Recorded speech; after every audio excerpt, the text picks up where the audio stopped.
مجھے نہیں لگتا کہ یہ پورا ہوگا, بٹ اگر ہم مطلب 1000 ارب بھی شارٹ ہو جاتے ہیں اور 12,000 تک بھی چلے جاتے ہیں تو یہ 9,400 سے ایک بڑا جمپ ہوگا. پر لوگوں نے یہ فیل کیا کہ جو 1,00,000 روپیہ تھا, now this is the most important feeling that people have had, اگر ان کے پاس 1,00,000 روپیہ تھا 21 کی جون میں, تو وہ کم ہو کر تقریباً 88,000 رہ گیا 22 جون میں. اس کی بائنگ پاور کم ہوئی. جب 23 جون آیا تو وہ 62,000 رہ گیا, اور 24 جون میں وہ 50,000 سے نیچے چلی گئی اس کی buying power. So that is why people feel کہ ٹھیک ہے ایک اسٹیبلائزیشن تو ہے, ہم مانتے ہیں, بٹ کیا ہماری جو بائنگ پاور ہے وہ اس طرح بڑی ہے؟ ایسا نہیں ہوا.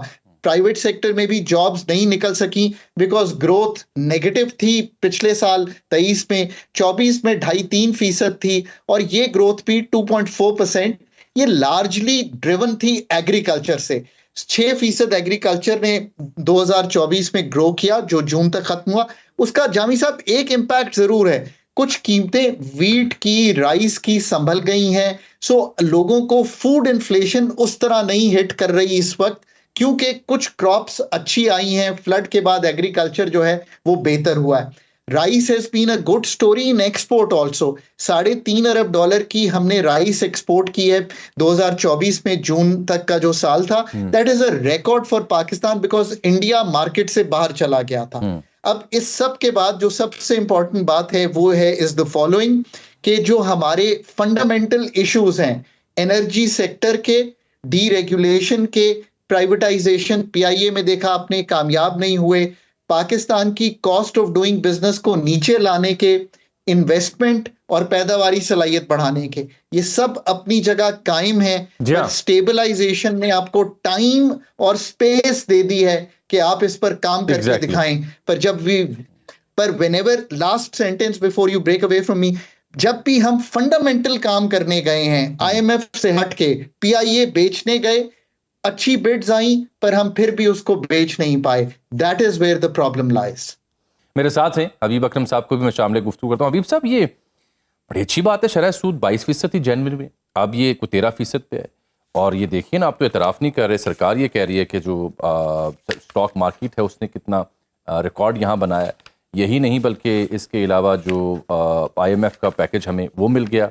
ساتھ جو مہنگائی کی شرح ہے وہ 28.3% تھی, اب کم ہو کے 5 یا 6% پر آ گئی ہے. تو یہ تو اچھے انڈیکیٹرز ہیں. اس میں ایک تو بنیادی بات یہ سمجھ لیجئے کہ جب ہم بزنس کو, جیسے ابھی خاقان نے کہا کہ جب ہم بزنس کو سٹرینگولیٹ کر دیں گے, اور یہ ہماری مجبوری ہوتی ہے کہ جیسے ہی ہم IMF کے پروگرام میں جائیں تو ہم اپنے آپ کو سٹیبلائز کریں. اس کو سٹیبلائز کرنے سے مراد کیا ہے؟ سٹیبلائز کرنے سے مراد یہ ہے کہ فرض کیا, چلیے PIA پہ بات ختم ہوئی ہے تو میں اسی نقطے سے پکڑ لیتا ہوں. ہم فرض کر لیتے ہیں کہ PIA 100 ارب روپیہ سالانہ نقصان کر رہی ہے, تو اس کا مطلب یہ ہے کہ PIA کو بند کر دیا جائے تو 100 ارب روپیہ بچے گا نا ہمیں.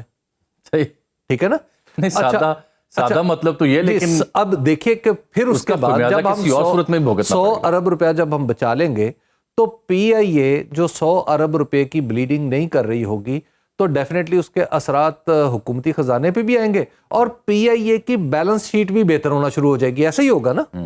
ٹھیک ہے, PIA بغیر چلے ہوئے آپ دیکھیں گے کہ کچھ ہی عرصے میں اس کی بیلنس شیٹ برابر ہو جائے گی. جب ہم ملازموں کو بھی نکال دیں گے, مکمل طور پر PIA کو بند کر دیں, تو دونوں طرف 0-0 آ جائے گا, اور آپ کہیں گے کہ دیکھیں ہم نے بیلنس شیٹ برابر کر دی. تو ایگزیکٹلی یہی کام ہمارے ہاں پاکستان میں ہو رہا ہے.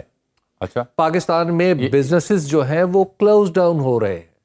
پاکستان میں انٹرنیٹ آپ کو چلتا ہوا نہ کم ملتا ہے, رکا ہوا زیادہ ملتا ہے.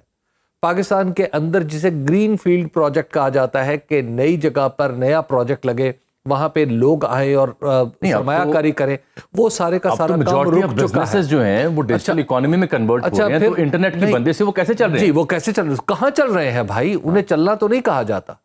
اسی طرح پھر پاکستان کے اندر جو فری لانسرز, جو ابھی ایکسپورٹ کے نمبرز ہمارے جو امپروو ہوتے ہیں, اس میں بہت سارا نمبر ہمارے فری لانسرز. نہیں, وہ تو چیخ پیٹ رہے ہیں. اچھا, وہ چیخ رہے ہیں. اس کے بعد ہمارے جو آپ کا جو سروسز کی جو ایکسپورٹ تھی, یہ اس میں آتے ہیں. اس کے بعد آپ ذرا ادھر آ جائیں, ہمارے ہاں جو یعنی جو امپورٹ کو جب آپ سکویز کر لیتے ہیں, اس کا مطلب ہے کہ آپ نے ڈیمانڈ تو روک دی ہے.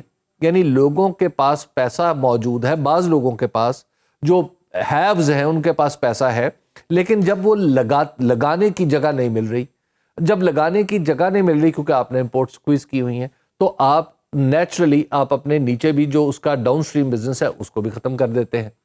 اسی طرح پھر آپ کی جو ٹیکس کلیکشن ہے، ٹیکس کلیکشن نو ڈاؤٹ بڑا اگریسو نمبر رکھا ہے، لیکن اس کے ساتھ ساتھ جو ٹیکس ہراسمنٹ شروع ہو چکی ہے اس کے نتیجے میں آپ کے کیا جی ٹیکس ہراسمنٹ شروع ہو چکی ہے جی، وہ آپ روزانہ کی بنیاد پہ جب آپ ٹی وی پہ آپ کا وزیر خزانہ آئے گا اور وہ تڑیاں لگائے گا، وہ کہے گا کہ میں یہ بھی کر دوں گا، میں یہ بھی کر دوں گا، اس کے بعد میں یہ کر دوں گا، میں بینک پکڑ لوں گا، اس کے بعد آپ کا ایف بی آر کا چیئرمین آئے اور وہ کمپیوٹر دکھا کے آپ کو سلائیڈیں دکھا کے بتائے کہ آپ کی آدھی قوم چور ہے اور ان چوروں کو میں پکڑنے جا رہا ہوں جو ٹیکس پیئر ہیں، تو اس کے بعد آپ کے خیال میں پاکستان کے اندر کیا ہوگا؟ پاکستان کے اندر لوگ کیا ہریسمنٹ کے بعد بد اعتمادی بڑھے گی، بد اعتمادی بڑھے گی، اور پھر سب سے فنڈامنٹل بات کہ پاکستان کاروباری طبقہ بدکے گا۔ پاکستان کے اندر ایک ہم نے اکانومی کا، پولیٹیکل اکانومی کا ایک نیا چیپٹر دیکھا ہے جو اس سے پہلے نہیں دیکھا۔ وہ یہ ہے کہ کہنے کو یہ ایک منتخب حکومت ہے، لیکن جب یہ معاملہ معاشیات کا آتا ہے تو خود کو جواب دہ سمجھتی ہی نہیں ہے۔ وہ پچھلوں پہ ڈالتے ہیں، نہیں پچھلوں پہ نہیں ڈالتے، وہ خود بھی اپنے اوپر بھی لینے کے لیے تیار نہیں۔ تو کس پہ ڈالتے وہ ہیں؟ کسی اور طرف اشارے کر رہے ہوتے ہیں۔ تو آپ جہاں وہ اشارہ کرتے ہیں وہ ان پہ اشارے کر رہے ہیں۔ جی اب آپ دیکھیے کہ جب حکومت اپنے آپ کو معاشی حوالے سے جواب دہ محسوس نہیں کر رہی تو اس کا کیا انٹرسٹ ہوگا ٹیکس کلیکشن میں، اس کا کیا انٹرسٹ ہوگا کاسٹ آف ڈوئنگ بزنس کو نیچے لانے میں، اس کا کیا انٹرسٹ ہوگا کہ میں پاکستان کے اندر گرین فیلڈ پروجیکٹ شروع کراؤں۔ مجھے چونکہ بڑی قوی امید ہے کہ ڈائیلاگ کا پروسیس شروع ہے، تو امید ہے جو سال آنے والا ہے چند گھنٹوں بعد، اس کے بعد اس میں بہتری ہو، استحکام آئے سیاسی طور پر، تاکہ یہ جو اشاریے ہیں یہ عملی طور پر دکھائی بھی دیں، ایز ٹو بزنس بھی ہو، کاروباری طبقے کا اعتماد بھی بڑھے اور لوگ اعتماد کریں سسٹم۔ ناظرین یہاں ایک بریک۔ ویلکم بیک ناظرین، یہ سال 2024 کا ہم جائزہ لے رہے تھے اپنی خصوصی ٹرانسمیشن میں، اور 2025 سے امیدیں باندھ رہے ہیں۔ اس بیچ میں عالمی واقعات کا ذکر ہوا، ٹرمپ صاحب کی آمد کا ذکر ہوا، پاکستان کی سیاسی صورتحال کا ذکر ہوا۔ حبیب صاحب اور میں اب اکیلے ہیں کیونکہ اب ذرا میں نے بات کرنی ہے ان سے بان عنوان۔ حبیب صاحب، ہم یہ دیکھ کے سن کے پڑھ کے جوان ہوئے ہیں، صحافت میں ہیں کہ جو کروا رہے ہیں امریکہ کروا رہے ہیں۔ پھر علم ہوا کہ اب شاید ان کی ترجیحات میں ہم نہیں رہے ویسے جیسے کبھی ماضی میں ہوا کرتے، لیکن نئی ایڈمنسٹریشن کے آتے ساتھ ہی دوبارہ پاکستان کا نام، عمران خان صاحب کا نام وہاں ہمیں سننے کو ملا۔ کیا یہ جو مذاکرات شروع ہوئے ہیں ان کا انتظار کیا جائے گا یا اس سے پہلے وہاں سے کوئی کال آ سکتی ہے؟ آئیڈیلی تو ہمیں خود یہ کام کرنا چاہیے اور مذاکرات اس انداز سے آگے بڑھانے چاہیے کہ ہم اس میں افراد کو ڈسکس نہ کر رہے ہوں بلکہ اصول کے مطابق اپنے معاملات ٹھیک کر لیں، تو اس سے تو پھر کسی کو انٹرونشن کرنے کا موقع نہیں ملے گا۔ لیکن جامع صاحب، جب کوئی کال آئے گی اور کال کے نتیجے میں ہم آگے بڑھیں گے تو اس کے بعد پھر جو معاملات ہیں ان پر ہمارا کنٹرول کم ہوتا چلا جائے گا۔ یہ دنیا بھر کا اصول ہے کہ جب آپ ثالث کے پاس چلے جاتے ہیں دو فریق معاملات کو لے کے، تو پھر ثالث کا اختیار چلتا ہے، فریق اپنے اختیار کھو بیٹھتے ہیں۔ تو ہمیں پاکستان کے اندر آئیڈیلی اپنے آپ کو آگے بڑھتا ہوا اسی صورت میں ہم خود کو ممکن بنا سکتے ہیں جب ہم خود آپس میں بیٹھ کے بات کریں۔ تو جہاں تک کال کا معاملہ ہے، دنیا میں اس طرح کالز نہیں آیا کرتی۔ یہ نہیں ہوگا کہ کوئی وہ ٹرمپ صاحب فون اٹھا کے کہیں گے کہ جناب یہ کر دیں۔ دنیا میں پالیسیز بدل جایا کرتی ہیں۔ دنیا میں اس طرح ہوتا ہے کہ آپ کو پھر ایک طرف سے شے آ گئی، آپ کو دوسری طرف سے شے آ گئی، آپ کے کہیں اچانک جو کام چلتے ہیں وہ اچانک رکنا شروع ہو جاتے ہیں، تو آپ کو پتہ چل جاتا ہے کہ آپ ڈائنامکس بدل رہے ہیں، جی آپ آپٹکس بدل رہے ہیں۔ تو اب یہاں پہ جب صورتحال ہوگی تو اس کے بعد آپ ڈیفینیٹلی دیکھیں گے کہ جب یہ جس طرح یہ آپ کو یاد ہوگا چند روز پہلے، بلکہ بلاول بھٹو زرداری صاحب بات کر رہے تھے تو انہوں نے فارم 47 کا حکومت اسے کہہ دیا ہے، اور کہہ دیا کہ ہم نے تو نظریے پہ کمپرومائز نہیں کیا۔ تو مجھے تو لگا کہ بلاول پولیٹیکل سپیس لینا چاہ رہے ہیں یا پہلے سے وکھرا راگ لگا رہے ہیں کہ بعد میں نہ کہنا کہ وہ ایک مثال میتھمیٹکس کی ہے نا کہ اور لاجک کی کہ پرزنرز ڈائلما یہ ہوتا ہے کہ دو آپ الگ الگ بندوں کو بند کر دیتے ہیں، کمروں میں اور ایک کو کہتے ہیں دوسرا مان گیا تو تمہیں سخت سزا ہو جائے گی، اس سے بہتر ہے کہ تم مان جاؤ، اور اس پہلے والے کو جا کے کہتے ہیں کہ تم مان جاؤ ورنہ دوسرے والا تو مان گیا ہے، اس نے تو بتا دیا ہے۔ تو دیکھیں یہ ایکچولی جو اس وقت پی ایم ایل این ہے اور پیپلز پارٹی ہیں، یہ پرزنرز ڈائلما کا شکار ہے۔ ان دونوں کی ہمت ہی نہیں ہو پا رہی کہ یہ ایک دوسرے سے الگ ہو سکے، ان دونوں کا مستقبل ایک دوسرے کے ساتھ۔ ابھی صاحب میں عرض کروں یہ سیاسی کائنیٹکس کچھ ایسی بدلی ہیں کہ یہ ایک دوسرے کے لیے لازم و ملزوم ہو چکے ہیں۔ لازم و ملزوم جامع صاحب نہیں ہوئے، اس کے علاوہ ان کے پاس آپشن کیا ہے؟ یہ انڈیویجولی کہیں کھڑا ہو سکتے ہیں؟ اگر آپ کو ہم کبھی جب دیکھتے تھے بچپن میں تو کہ کبوتروں کو جب نیا کبوتر ڈالا جاتا تھا تو وہ بڑا شور مچاتا تھا اور دوسروں کو ٹھونگے مارتا تھا، اسی طرح مرغے بھی کرتے تھے۔ تو ان کا طریقہ کار یہ ہوتا تھا کہ جو پالنے والے لوگ ہیں وہ کبوتروں کو ایک ہی ڈبے میں، چھوٹے سے ڈبے میں گھسا کے باہر سے تالا لگا دیا کرتے تھے، اور تھوڑی دیر بعد دونوں کبوتر ایک دوسرے کی گلے میں باہیں ڈالے ہوئے باہر آ جاتے تھے، دوستی ہو جاتی تھی۔ ٹھیک ہے، تو دیکھیے ان دونوں کو سیاست نے ایک ڈبے میں دھکیل دیا ہے، ان دونوں کی دوستی ہو گئی۔ اب یہ گھریلو خرخشے چلتے رہیں گے کہ ہم نے دیکھو فارم 47 ہے، تم جہیز میں یہ نہیں لائی، اچھا یہ ذاتی گلے شکوے، ٹھیک ہے، یہ چلتا رہے گا۔ اس دعا اور امید کے ساتھ کہ 2024 کی تلخ یادیں بس یادوں کی حد تک رہیں، اور ان یادوں نے جو زخم دیے ہیں اس معاشرے کو، تقسیم کی صورت میں، نفرت کی صورت میں، بدامنی کی صورت میں، سیاسی عدم استحکام کی صورت میں، وہ زخم ہمارے بھر جائیں اور یہ مذاکرات کامیاب ہوں اور سیاسی استحکام پاکستان میں لوٹ آئے۔ اور یہ دعا کہ ہمیں باہر سے اٹھنے والی آوازیں نہ سننے کو ملے، ہماری اپنی جو قیادت ہے وہ واقعی رہنمائی کرے اور واقعی سینٹری کی جانب جائے۔ اس ٹرانسمیشن سے مجھے اجازت دیجیے، اللہ حافظ۔